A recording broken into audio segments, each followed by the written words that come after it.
We're continuing our conversation about Revelation in the LDS Church. One of Mormonism's most important and well-known revelations deals with the word of wisdom, Mormonism's health code. Dr. Greg Prince talks about a naturalistic view of how that revelation was received. I think it's pretty surprising.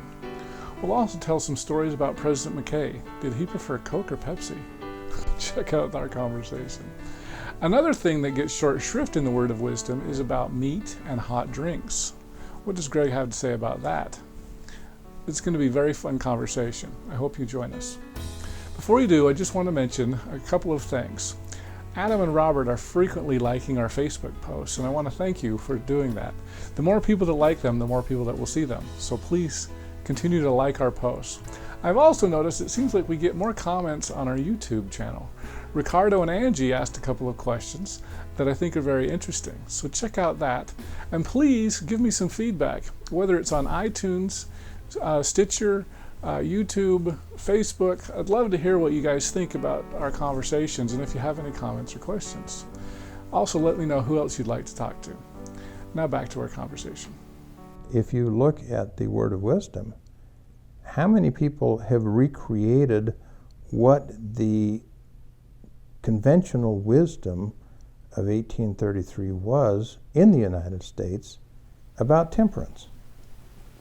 So I just heard Locke McKay give a wonderful Sunday school lesson on that very topic, which I thought was fascinating. Talking about the difference between temperance and prohibition. And he made the case that those are different and that the word of wisdom really doesn't forbid alcohol. And that's really more of a Heber J. Grant thing. Once again, just like with the gay issue, with a reaction to the rescission of prohibition. Well, you have, I think, three phases of word of wisdom evolution. Phase one is when Joseph writes it down, but nobody pays much attention to it. Phase two is when the saints get out to the Salt Lake Valley and hard cash is scarce and Brigham's trying to conserve it. And so he comes down hard on the importing of luxury goods from the East because that takes scarce cash out of Utah and doesn't replace it. Well, what are those scarce goods? Primarily tea, coffee, some tobacco, and distilled liquor. So that's when he really came down hard. This is an article in the very first issue of Brigham Young University Studies written by Leonard Arrington called Economic Aspects of the Word of Wisdom. And it makes a very strong, credible case that era of word of wisdom enforcement was done for the very pragmatic reason of trying to preserve capital within Utah Territory. Oh, wow. Then you get into the Heber Grant era where he just becomes a stickler and takes a hard line on it and makes pronouncements that would have had no context when the word of wisdom was given because, for instance, there was no such thing as a carbonated drink or even a cold drink. If there had been iced drinks, probably the word of wisdom would have said no hot drinks and no iced drinks. Because the whole notion was temperance, moderation. Find the center ground, the comfort zone, and stay there. Don't go this way, don't go that way. I've got in my library about 7 linear feet of publications that predate February 27th, 1833, that deal with temperance. And to the smallest detail, what's in the word of wisdom, it's been out there for years. You will hear people still who say, well, the word of wisdom proves that Joseph was a prophet because it was 100 years ahead of its time. It wasn't even a day ahead of its time. It reflected what everybody already knew. This was the air that they breathed. The temperance movement kicked in 1826 because there was an epidemic of drunkenness in the United States. The consumption of distilled liquor over a 30-year period had tripled on a per capita basis. Drunkenness became a national security issue. That's why the American Temperance Society was formed in 1826. So tripled between what year and what year? In the 30 years prior to 1826. Okay. So the temperance movement initially was focused mostly on alcohol, but not all of that. And all of these other things, including the good and the bad, were out there in the public press in the general public press, this wasn't in medical journals exclusively, saying, here's what you want to do to have a temperate life. It's all in there. Well, if you don't recreate that environment to the best that you can, then people are clueless as to what the real context of the word of wisdom was. It said strong drinks because that's what was getting guys into trouble. It was distilled spirits. It wasn't wine, it wasn't beer. And in fact, Danish beer was still okay for the Danish general authorities through the early decades of the 20th century. They decided in the first presidency they wouldn't deny them a temple recommend because they were still drinking Danish beer because that was mother's milk to them. They didn't have the heart to pull the plug on that one until Grant did it finally. And it wasn't a reaction to Utah, of all states. Yeah, so when they're saying strong drink, it didn't mean anything with alcohol in it. It meant distilled spirits. It didn't mean wine, it didn't mean beer. Yeah. When they said hot drinks, they meant drinks that were hot. Including it wasn't hot what was in them. People didn't drink hot chocolate. They only drank 2 hot drinks, coffee and tea. But it wasn't the content, it was the temperature. It moved you out of that zone of moderation, out of temperance. Later, they decided, oh, it's because they got caffeine. And then they get into this squabble back in the 40s of, well, okay, so if we have Sanka, which was the first decaffeinated coffee, are we okay? And they kind of went back and forth and never really took a hard line on it. And then, we get into subsequent decades, and for some of the Orthodox, they won't touch a caffeinated Coke, but they'll take a non-caffeinated Coke and an Excedrin, and that's fine, which has more caffeine than Coke does. Well, I've actually heard, my wife is, she does not drink any caffeine unless she gets a migraine, and it cures her migraines, which would be Excedrin as well, I guess. Yeah. The same thing about the fresh vegetables and grains, produce in its season. Well, that was good recommendation then, it still is. Red meats, well, you see, that takes you out of your temperance zone because red meat will stimulate you. And you don't want to be overstimulated because you're moving out of the zone. Except if it's cold outside, then you need a little extra stimulation. Or if there's a famine in the land, you need a little extra stimulation. So, all right, then bring the red meat in there. See? But if you understand all of that, and if you understand that that was the conventional wisdom, that's what the people in the streets heard about and believed and to a large extent followed, then you see the word of wisdom is just kind of extending that same recommendation to the Mormons. It didn't take it any further than the American Temperance Society had taken it. And Lester Bush first pointed out to me decades ago, he said, if people really if the Lord had wanted to save lives with the word of wisdom, why didn't he say boil your water?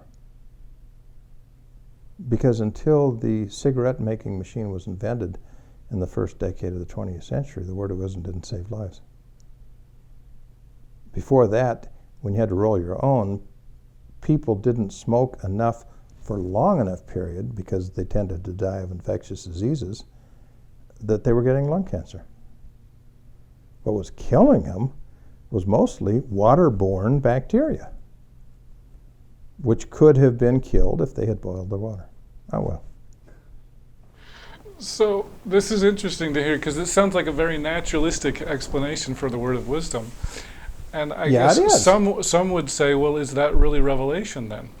Or is that just the thinking of the day? You get into the circular argument on that.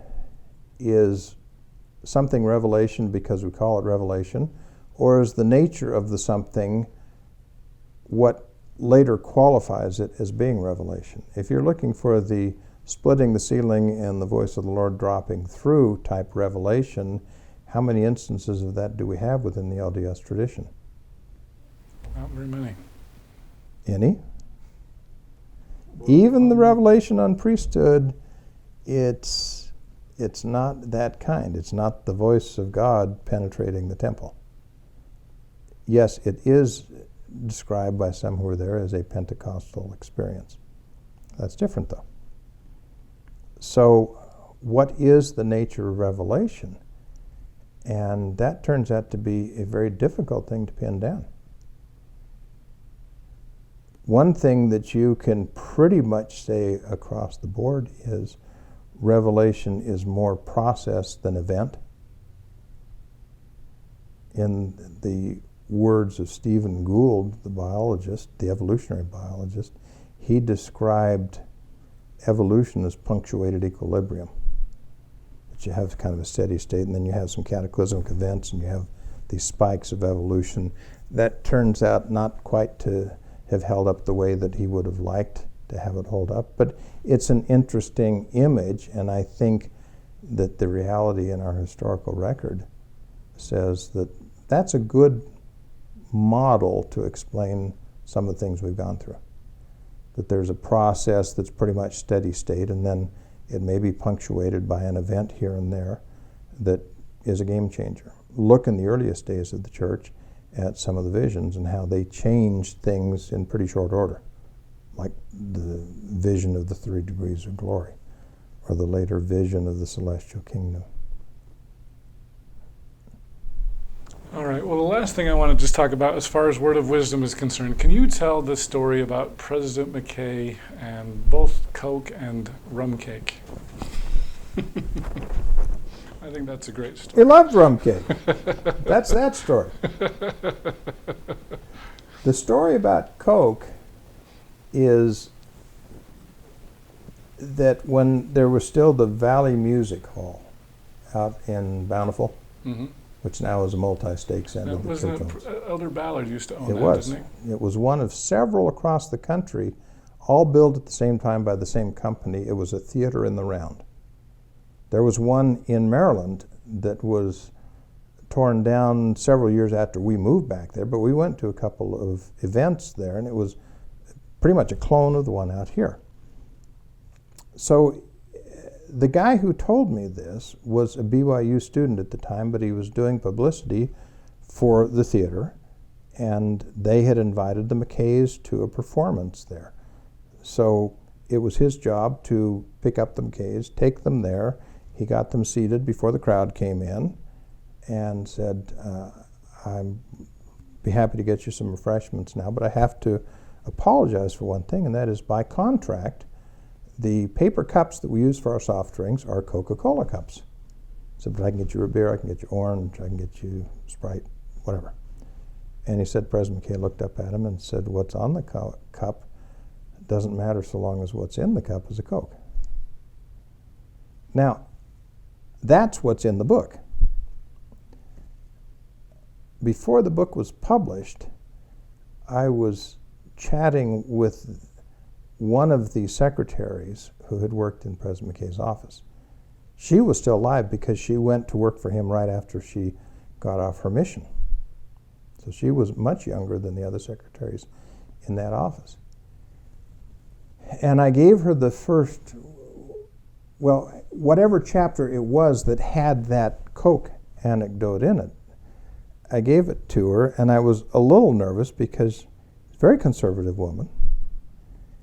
And she read that, and she said, that's not correct. And I said, I mean, it's not correct. You know the guy who gave me that story. And she says, well, let me tell you. She says, I was up in the apartment with President McKay one time, and he said, would you go into the other room, in the kitchen, and get me a soda? It's in the refrigerator. And she said, certainly. So I walked in, opened the refrigerator, and there was a whole shelf full of Pepsis. So President K was a Pepsi man. I think he was versatile.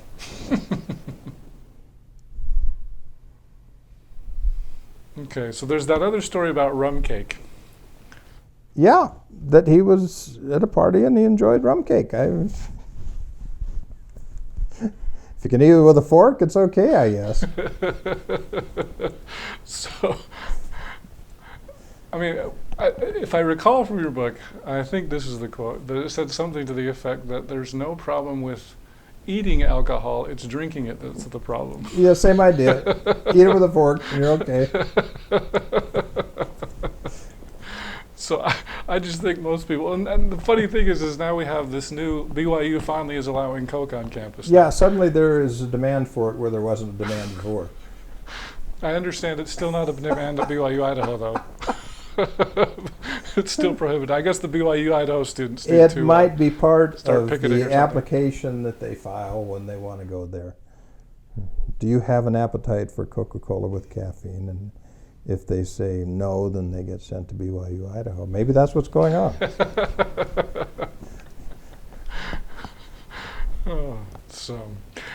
There was one other quote. We'll just finish this up there. It seems like there was a question about chocolate. Chocolate has caffeine in it. And John Widtsoe wanted there to be a ban on chocolate. His wife, Leah Widtsoe, was a health fanatic. The two of them wrote a book on the Word of Wisdom, and I think it was a priesthood manual back in the 30s. And the anecdotal story that I have heard from more than one source is that when Widtsoe suggested that maybe this should be put on the prohibited list, that McKay's response was, "Do you want to take all the fun out of life, John?" Love that. Love that. Yeah. It was a much more relaxed church. Sometimes I wish it was a little more relaxed now, but These things tend to be cyclical, although the length of the cycles is sometimes way too long for our patience. yes.